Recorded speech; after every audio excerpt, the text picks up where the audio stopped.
America Iran peace deal sign होने के बाद ईरान के सुप्रीम लीडर मुश्तबा अलई सामने आया है। मुश्तबा इस डील को लेकर कुछ अलग नजरिया रख रहे थे, उनका पॉइंट ऑफ व्यू कुछ अलग था, लेकिन ईरान के प्रेसिडेंट मसूद पेज़ेश्कियान ने उनको ये भरोसा दिलाया कि ईरान और ईरान की जितनी भी अलाइज है उनके हितों की रक्षा की जाएगी। ईरान की जितने भी नॉर्म्स है, रूल्स है, उनकी रक्षा करते हुए और ईरान की बेहतरी के लिए ये फैसला लिया जा रहा है और ये फैसला बेहतर रहेगा। ये गारंटी खुद ईरान के प्रेसिडेंट मसूद पेज़ेश्कियान ने मुश्तबा खामनेई को दी, जिसके बाद मुश्तबा खामनेई ने इस डील को साइन करने के लिए अपनी रजामंदी दे दी। लेकिन उन्होंने ये भी कहा कि अमेरिका ये गलतफहमी ना रखे कि कभी इन फ्यूचर जब हमारी फेस टू फेस जो भी बातचीत होगी उसके अंदर अमेरिका कोई और भी अपनी शर्तें ला के टेबल पे रख दे, या वो सोचे कि मैं और भी अगर ये बात मान सकते हैं, अगर वो इस पे साइन कर सकते हैं तो मैं और भी 2-4 बातें टेबल पे रखूँगा तो शायद ईरान वो बातें भी मान लेगा।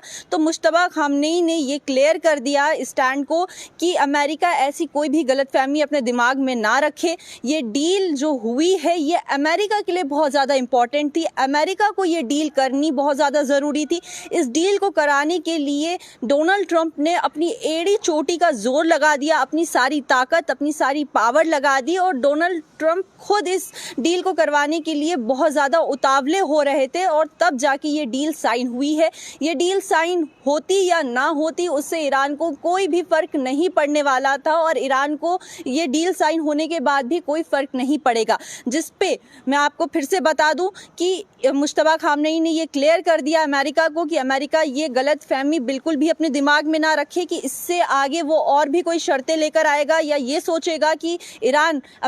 अमेरिका की और भी बातें माने, तो ऐसा कुछ भी होने वाला नहीं है। ये साफ तौर पे मुश्तबा खामनेई ने आज अपने जो पहला रिएक्शन दिया, जो अपना पहला बयान दिया, उसमें क्लियर कर दिया है। इसी को मद्देनज़र में रखते हुए ये जो बातें मुश्तबा खामनेई की तरफ से की गई, तो इस पे जेडी वैंस जो अमेरिका के वाइस प्रेसिडेंट है उन्होंने भी अपनी बात रखी। इसको जो उन्होंने बोला मुश्तबा खामनेई ने, उसको अपनी तरफ से क्लियर करने के लिए, उसको बचाव एक तरह से कह सकते हैं, वो दिखाते हुए ये कहा कि अभी अमेरिका के साथ ईरान की डील सिर्फ साइन हुई है। ईरान ये ना सोचे कि जो साइन पेपर पे हुआ है वो ही काफ़ी है। जब तक ये सारी जो चीज़ें एग्रीमेंट में नहीं है उसको ईरान इम्प्लीमेंट नहीं कर देता है, तब तक कोई भी सैंक्शन रिलीज नहीं किया जाएगा। यानी अमेरिका की तरफ से भी जेडी वांस जो वहाँ के वाइस प्रेसिडेंट है, उन्होंने भी ईरान को ये कह दिया साफ तौर पे कि अभी तो सिर्फ एग्रीमेंट साइन हुआ है, उसका ये मतलब नहीं है कि जो भी शर्तें हैं वो पूरी तरीके से लागू हो गई हैं। वो शर्तें तभी लागू होंगी जब ईरान उन बातों पे अमल करेगा, इम्प्लीमेंट करेगा तभी। और उसमें सबसे बड़ी शर्त यही है सैंक्शन की, क्योंकि अमेरिका ने ईरान को $300 बिलियन देने का वादा किया है, उस चीज़ पे रजामंदी की है, उस चीज़ पे साइन किया है। तो ये तभी होगा जब ईरान अमेरिका की सारी बातें मान लेगा। और मान लेगा क्या, जो एग्रीमेंट में जो बातें की गई हैं, जिस पे साइन हुआ है, उन बातों को मान लेगा। वहीं पे अगर हम ईरान की बात करें तो ईरान ने ये साफ तौर पे कह दिया है कि 60 दिन के अंदर अभी जो ये पीस डील हुई है, इसके अंदर अभी 60 डेज़ के अंदर अभी भी न्यूक्लियर को लेकर, सैंक्शंस को लेकर उसके ऊपर अभी भी बातचीत जारी रहेगी। उसके ऊपर बड़े फैसले और भी आने वाले दिनों में, फ्यूचर में हमें देखने को मिल सकते हैं। तो ये बड़ी बयान के बाद जेडी वैंस की तरफ से भी एक बड़ा बयान आया था। तो दोनों तरफ से दोनों देश एक दूसरे को अभी भी बड़े खतरनाक बयान दे रहे हैं। उसी पे ईरान के मुश्तबा खामनेई ने साफ तौर पे फिर से कहा था कि अगर ये जो पीस डील साइन हुई है, इसमें से किसी एक चीज़ का भी उल्लंघन अगर अमेरिका या इजराइल ने किया तो उसका जो परिणाम है वो पहले से भी बहुत बुरा अमेरिका और इजराइल को भुगतना पड़ेगा। और उसमें सबसे ज़्यादा अगर हम बात करें तो हम लेबनान को भी मेंशन करते हैं, क्योंकि लेबनान भी इस पीस डील का हिस्सा है। लेबनान को लेकर भी पहले की 2-3 बार पीस डील कैंसिल हुई थी, क्योंकि ईरान का कहना था कि लेबनान भी हमारे पीस डील में रहेगा, कि इजराइल उसके ऊपर जिस तरीके से हमले कर रहा था, जो पीस डील साइन होगी उसके बाद लेबनान के ऊपर भी किसी भी किस्म का हमला नहीं किया जाएगा। तो ईरान के साथ साथ लेबनान भी इसमें इंक्लूडेड है, यानी सिर्फ ईरान पर ही नहीं, लेबनान के ऊपर भी अमेरिका और इजराइल कोई भी अपनी नापाक हरकत नहीं कर सकते हैं। तो ये तमाम चीज़ें डील में साइन होने के बाद आज ईरान के सुप्रीम सुप्रीम लीडर ने जो ये बड़ा बयान अपनी तरफ से दिया है, ये ही बहुत ज़्यादा खतरनाक है और अमेरिका को फिर से एक बार चेतावनी दे दी है कि आप ये गलतफहमी ना रखें कि हमने आपकी बात मान ली, हमने डील साइन कर ली, तो ये मत सोचिएगा कि आने वाले दिनों में आप जो भी कहेंगे हम वो बात मान लेंगे, और अगर आपने कोई भी उल्लंघन करने की कोशिश की तो इससे भी बदतर हालात आप आने वाले दिनों में देख सकते हैं।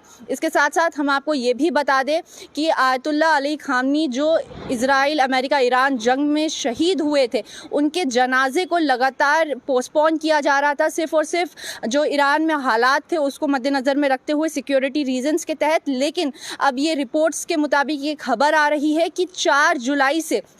लेकिन 9 जुलाई तक जो उनकी जो लास्ट राइट्स की रिचुअल्स है उसको शुरू कर दिया जाएगा, यानी 4 जुलाई से उनकी जो अंतिम सफ़र होगा वो स्टार्ट हो जाएगा। 4 जुलाई से लेकर 5 जुलाई तक तेहरान की जितनी भी आवाम है वो जाके उनकी आखिरी ज़ियारत करेंगी। उसके बाद तेहरान में कौम जैसे शहरों में से उनकी ज़ियारत को लेकर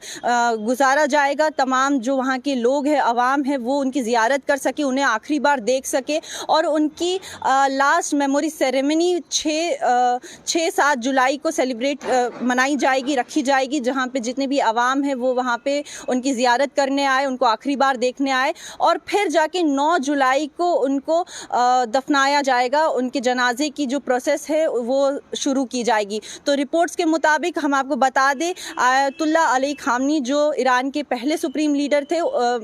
मुश्तबा खामनी से पहले रह चुके थे, जो शहीद हो गए इस जंग के अंदर, उनकी जो अब आखिरी सफ़र है, जो उनकी अगर हम कहें जो आखिरी सफ़र होने वाला है वो तेहरान से शुरू होगा। 4 जुलाई से 4 से 5-6 जुलाई तक वहाँ के अवाम उनको आखिरी बार देखेंगी जाकर, और उनका जो आखिरी सफ़र है वो पूरी तेहरान में ले जाया जाएगा, और फिर जाके उनको 9 जुलाई के दिन दफनाया जाएगा। तो ये अभी की बड़ी अपडेट है, और जो मुश्तबा खामनी का ये बड़ा बयान सामने आया है वो अमेरिका के लिए बहुत बड़ी एक कह सकते हैं डर की बात है, क्योंकि अमेरिका ने ये बात समझ ली है कि वो ईरान से साइन तो करवा लिया है पेपर, लेकिन डर अभी भी उनके अंदर बना हुआ है, क्योंकि अगर अमेरिका या इजराइल कोई छोटी सी भूल करते हैं तो ईरान उसका पलटवार बहुत बुरा करेगा। इसी के साथ जेडी वैंस ने एक और बात क्लियर कर दी। हालांकि जैसा कि हमें पता है कि जो अभी डील साइन हुई है अमेरिका और ईरान के बीच में, उससे इजराइल के जो